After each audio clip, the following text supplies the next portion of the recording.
Ne doutez pas qu'il s'agit là d'un témoignage irréfutable. C'est une famine. La famine de Gaza.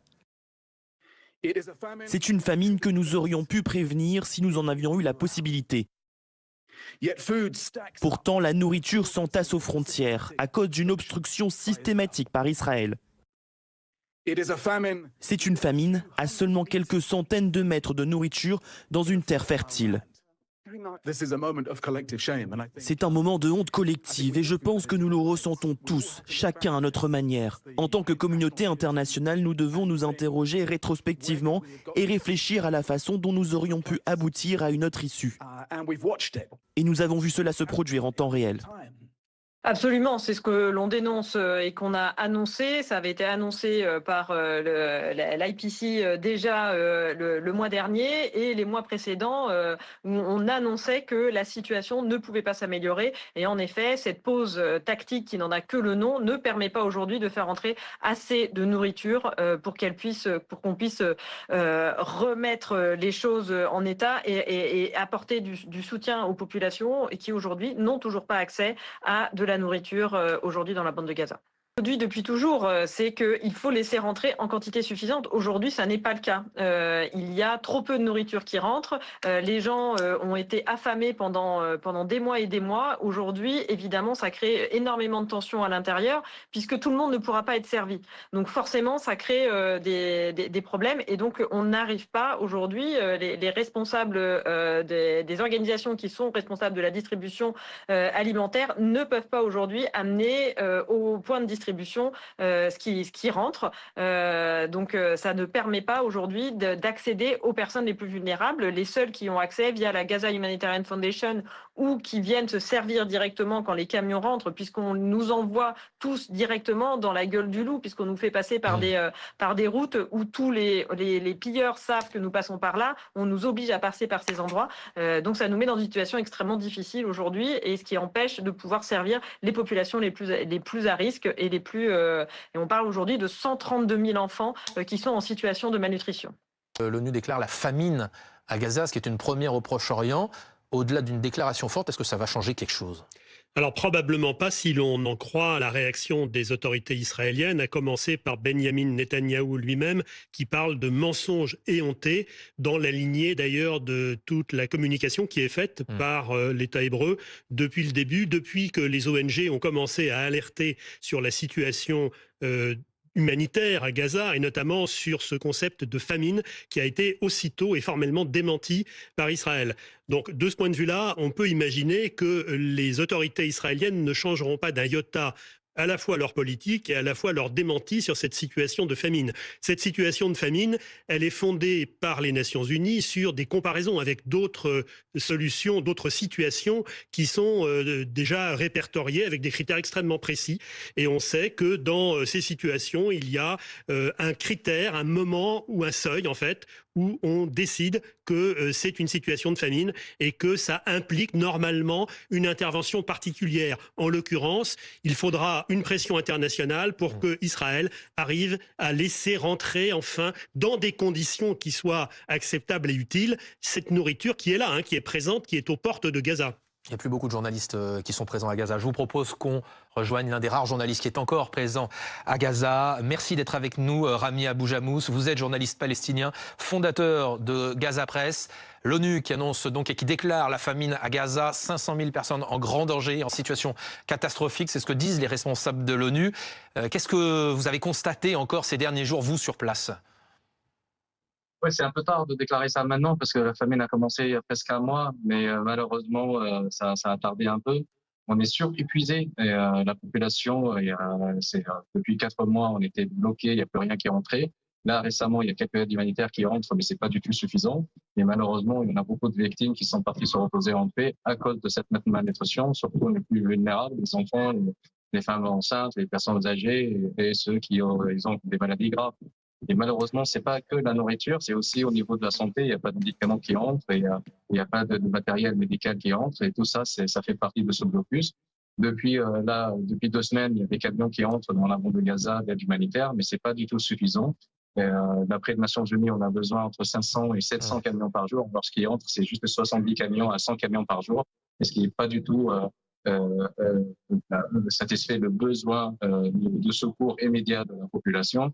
Et malheureusement, la majorité de ces camions ils se font attaquer par les affamés. Donc les plus forts, ils les servis, et malheureusement, les moins forts, soit ils sont pas servis, soit ils sont tués s'ils vont aller dans les points de distribution d'aide humanitaire de la fondation israélo-américaine qui s'appelle Gaza Humanitarian Foundation. Vous, très concrètement, personnellement, comment vous vous organisez sur place? Est-ce que vous arrivez à manger à votre faim tous les jours? Comment ça se passe? Moi, j'ai de la chance d'avoir un repas par jour, pas un petit déj, mais juste un bout de pain le matin, surtout pour mon fils et ma femme. Et la fin de la journée, c'est le plat principal. Malheureusement, ce plat principal, c'est vraiment, si on a de la chance, c'est des lentilles. Au meilleur des cas, c'est du riz. Parce que là, récemment, il y a le secteur privé qui a fait passer du riz aussi. Moi, j'ai la possibilité d'acheter ce riz-là, mais malheureusement, des centaines de milliers de personnes n'ont pas cette possibilité. Et la majorité de la population de Gaza, ils ne peuvent pas se permettre d'acheter depuis le marché ou bien du secteur privé. La majorité dépend d'aide humanitaire, et cette aide humanitaire, il n'en faut pas. Et c'est pour ça que maintenant, vous voyez l'image quotidienne de Gaza tous les matins, des enfants, des femmes, des personnes âgées avec leurs casseroles, avec leurs jerrycans, en train de chercher des tequillas, c'est-à-dire des cuisines communautaires d'un camp de fortune à un autre, juste pour avoir au meilleur des cas des lentilles. Et malheureusement, il n'y en a pas beaucoup qui sont servis. Et ceux qui ne sont pas servis, ils ont un plat ou bien un repas tous les 2 jours. Et c'est ça le problème, c'est qu'on est surépuisé, on est fatigué, physiquement, on est affaibli. Moi, personnellement, je fais plus de terrain. Même avec, je suis chanceux d'avoir un plat par jour.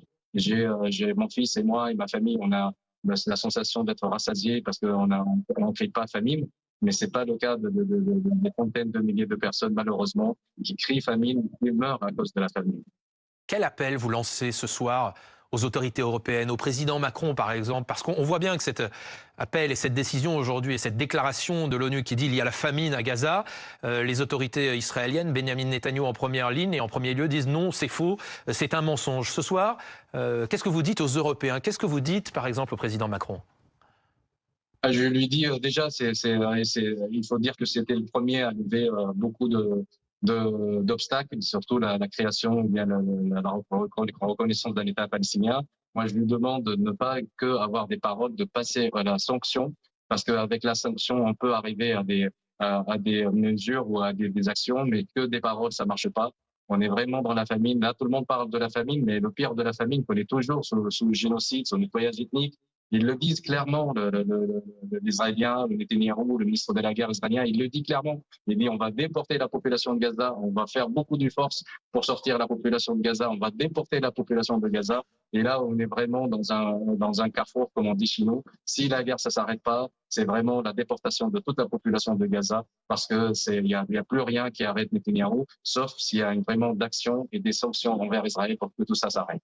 Les sanctions, c'est une chose, mais quand on parle de l'aide humanitaire, il y a eu des largages, on sait, d'aide humanitaire. Est-ce que là aussi, vous en appelez aux Européens et au président français? Non, moi j'ai dit d'arrêter ce largage. C'est la pire des choses, ce largage. C'est la pire humiliation. C'est comme si vous étiez en train de jeter des morceaux de pain à des affamés, des chiens. Et c'est l'image que l'Israélien veut montrer au monde entier. On n'est pas des gens, on n'est pas des chiens déjà.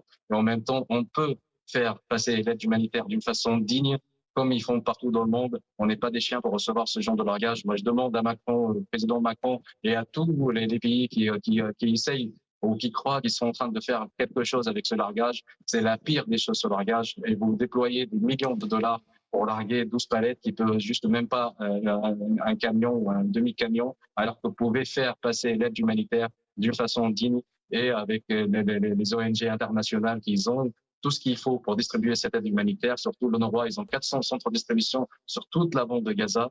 Les ONG internationales, pareil. Et chaque cas, il pourra servir. Non, pas seuls les plus forts qui sont servis, mais tout le monde sera servi chez lui d'une façon digne. Vous réussissez encore à mener votre travail de journaliste sur place? Malheureusement, moi, j'ai arrêté le terrain parce que là, j'ai plus la force de faire le terrain parce que il faut faire des kilomètres à pied. Et là, avec 47 ans, malheureusement, j'ai pas cette force-là. Mais j'espère que si ça va, les choses vont s'améliorer un peu, on aura au moins 2 plats par jour. Peut-être je vais reprendre le terrain, mais là, je suis derrière le bureau. Je continue à travailler derrière le bureau, mais je fais de moins en moins le terrain. Je laisse un peu la place pour les jeunes, les journalistes, surtout les caméramans et les photographes, qui eux, ils font un grand travail malheureusement, même avec la famille. Et on a vu comment l'AFP, les correspondants ou bien les collaborateurs de l'AFP, comment ils souffraient, ils n'arrivent pas à travailler. Parce que c'est vraiment, on est dans la malnutrition, on est dans l'épuisement. Déjà, on était dans l'épuisement sécuritaire et psychologique, et là, on est vraiment dans l'épuisement physique. Et c'est vraiment, on se rapproche de plus en plus vers la chute.